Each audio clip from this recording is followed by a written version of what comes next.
Hello and welcome to the India News Destroyer. This is Chetan. और recently Bharat को operation सिंदूर पर बड़ी बढ़त मिली है क्योंकि जर्मनी ने पाकिस्तान को झटका देते हुए ये बोला है कि भारत को अपनी रक्षा करने का पूरा अधिकार है। India has right to defence itself. मतलब इनडायरेक्टली जर्मनी ने ये संकेत दिया है कि भारत पाकिस्तान पर हमला करे, अटैक करे, स्ट्राइक करे, ये उसका अधिकार है। और जब बात आतंकवाद की आती है तो जर्मनी भारत का पुरजोर समर्थन करता है। देखिए 22 अप्रैल के दिन भारत में पाकिस्तान प्रायोजित जो आतंकी हमला हुआ था उसने पूरी दुनिया में पाकिस्तान को एक्सपोज कर दिया और जर्मनी ने भी इसकी कड़ी शब्दों में निंदा की थी क्योंकि पाकिस्तान खुलेआम टेरर एक्टिविटी को सपोर्ट करता है।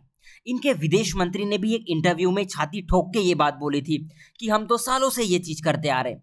अब इन सब का रिजल्ट यही निकलता है कि दुनिया को पाकिस्तान के खिलाफ एकजुट होना होगा। जैसा कि रिपब्लिक ऑफ बलूचिस्तान बोलता है कि जब तक पाकिस्तान दुनिया के नक्शे पर है दुनिया में कोई भी शांति से नहीं रह सकता। लेकिन यहाँ पे मैं एक और बात ऐड करना चाहूंगा कि जयशंकर साहब ने यूरोप को भी चेतावनी दी है कि यूरोप विश्व शांति का जो ढोंग करता है उसे बंद करना चाहिए। लेकिन क्यों? इस वक्त भारत के विदेश मंत्री जयशंकर जर्मनी के विजिट पर है। इसकी लोकेशन आप देखोगे तो ये रहा जर्मनी, जो यूरोप की सबसे बड़ी अर्थव्यवस्था है। आप सभी इस बात से वाकिफ होंगे कि भारत जब से आजाद हुआ या आप कह लीजिए 1947 से पाकिस्तान लगातार भारत में अशांति फैलाने की कोशिश करता रहा है और पहलगाम अटैक भी उसी कड़ी का हिस्सा था। इंटरेस्टिंग बात यह है कि यूरोप इसमें पाकिस्तान के साथ कंधे से कंधा मिलाकर खड़ा है। हाँ बिल्कुल, भारत को अस्थिर करने में यूरोप का भी उतना ही हाथ है क्योंकि यूरोप की बहुत सारी कंट्रीज पाकिस्तान को हथियार सप्लाई करती है और करती रही है।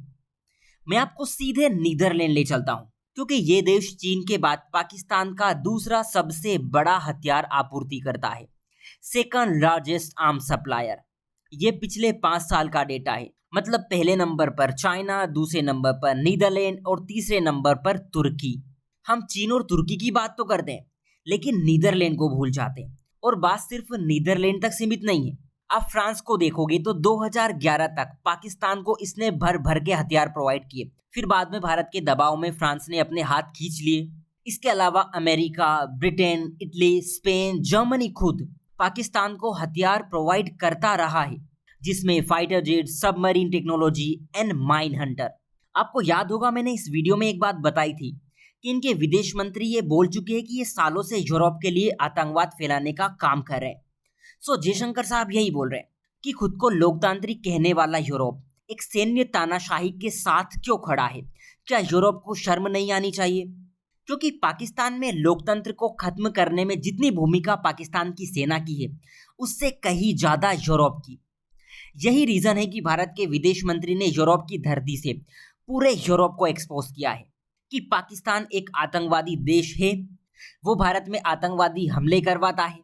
भारत इसका जवाब देना जानता है, चाहे बात इस्लामाबाद की हो या फिर पूरे यूरोप की।